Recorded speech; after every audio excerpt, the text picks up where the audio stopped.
I've gotten a bunch of questions that people email, and I'm going to be selective in the sense that I'm going to select the parts where my answers are interesting enough that they make the edit. Do you think the feds will file a criminal complaint against Zimmerman? I don't think that they will. I think there's pressure being put on them. I heard Benjamin jealous of the NAACP on Meet the Press this morning, and he's pressuring to do that.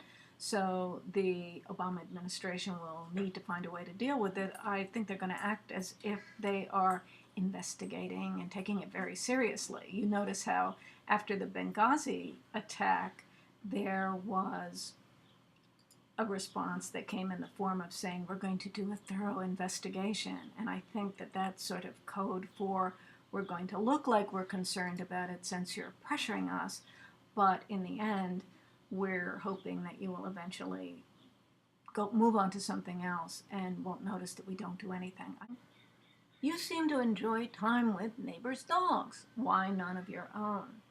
I had never been a dog person. My sister had, before I was born, my older sister had a Cocker Spaniel named Honey, and it got hit by a car, so they replaced it with another Cocker Spaniel, which they also named Honey, and that Honey also got hit by a car. So I grew up with the oft-stated answer that it's too sad when they die. And I guess it was really sad for them. So as a consequence of that, we never had a dog growing up, and it doesn't seem to me to be something that you need to have in the house and so forth. But Mead has introduced me to dogs a little, and I do some things with them. But basically, we don't really need to own a dog.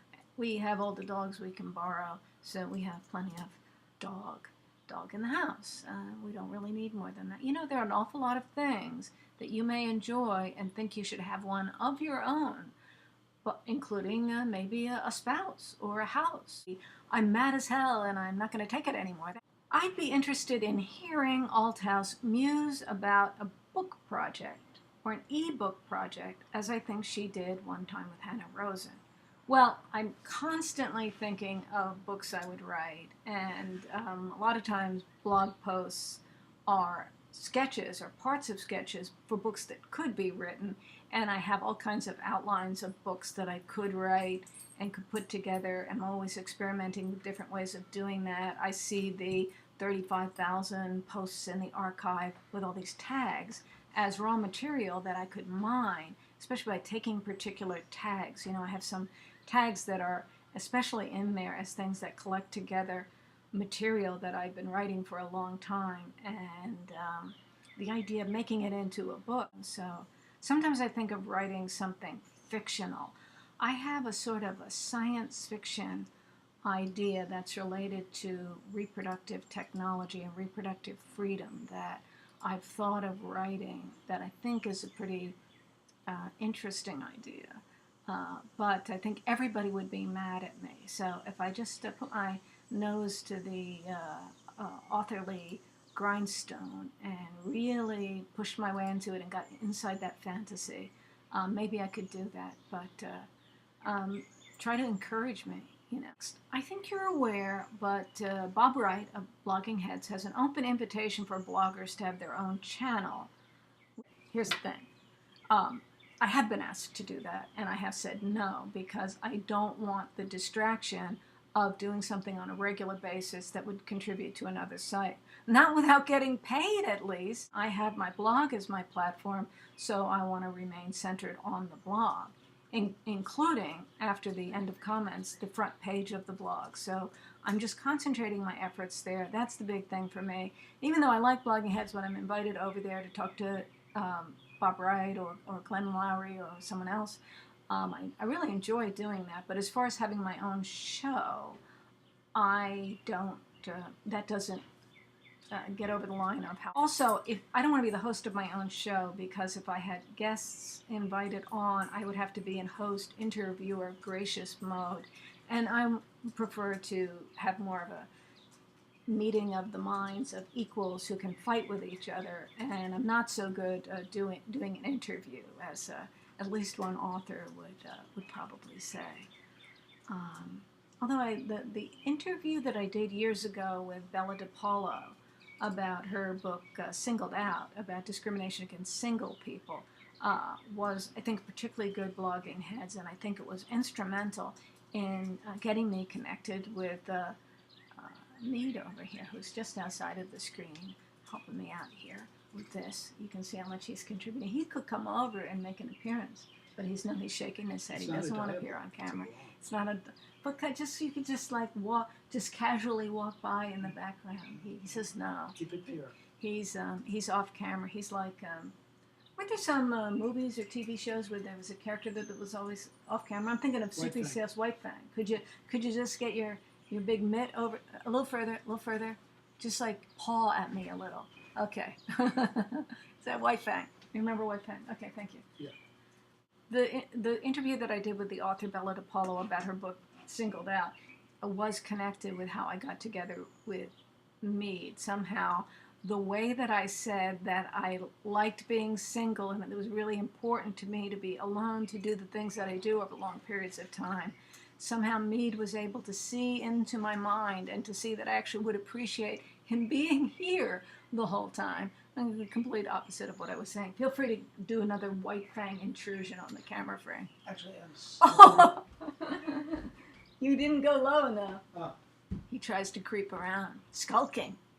Okay, so this person wants yes or no responses to a set of statements, A through F, about my new no comments policy.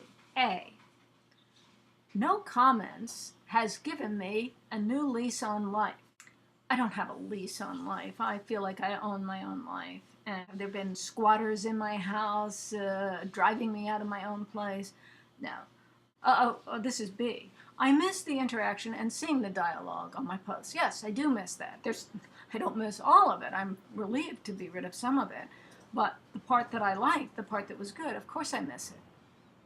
And I thank everybody that was good for the things that they contributed when they did, and I'm genuinely sorry to have cut those people off. This is C. I worry that my traffic will suffer in the long term. Actually, I don't. I would like to see the traffic stay high and continue to be higher, but the truth is, if people were only coming for the comments, I really wasn't putting the work into all of that so that people could read other people's writing. If you're not interested in my writing, it's fine for me that you don't read my blog. I'm trying to make it as good as I can. I'm trying to do what I want to do and let the chips fall where they may. That's really what I've always done, actually. It's amazing that I have all the traffic that I have, and I'm pleased to see it, but I'm not going to just do stuff to get traffic. I'm not going to say things I don't think. I'm not going to do things that aren't intrinsically rewarding for me. And I certainly don't worry that I'm going to lose traffic. D. I wonder why I put up with the toil as long as I did. No, I know exactly why I put up with it. Why I did the part of it that was hard. It was because I got a lot of energy and enjoyed the things that were going on. I did it for 9 years. And so one thing about turning it off is that I'm thinking, well, I understand why I did it for 9 years, but should I really continue to do it? Should I do even more? How many things have you done every day for 9 years? E. It's great to be rid of the trolls, the personal insults. Yes, it became overwhelming. To some extent, I even liked trolls for a while. I liked the arguments, I liked the activity, but some people just got too. They were just taking over in a way that was completely unresponsive to my requests for them to stop. I mean, they could have emailed us and asked, how can I change? Why are you doing this? There was an invitation to email. Those people who continued to do what they were doing, they were such a problem. F, this is the last one. No comments is probably going to be a permanent thing. That's hard to answer. When we turned off the comments, we did kind of make an agreement between the two of us. You don't mind my saying this, do you? Mm-hmm. That we would keep them off at least until Monday. That would be tomorrow, the 15th. And one of the problems that I had, I solved, which is I got the moderation function working again. So if I put them back, I could do it with moderation.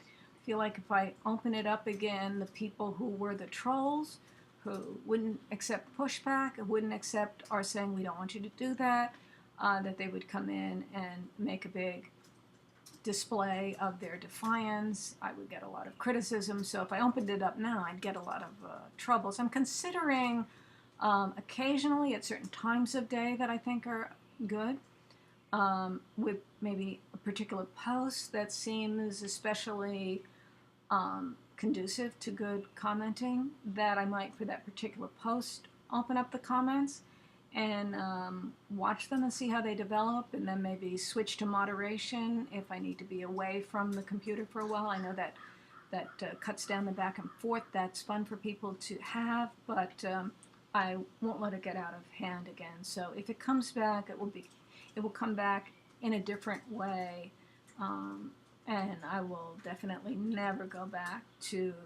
the problem that caused me to turn off the comments a week ago. I'm not going to live like that, and that's really over. But I may experiment with putting them on in a new way, and to see if I can find a way to make that work.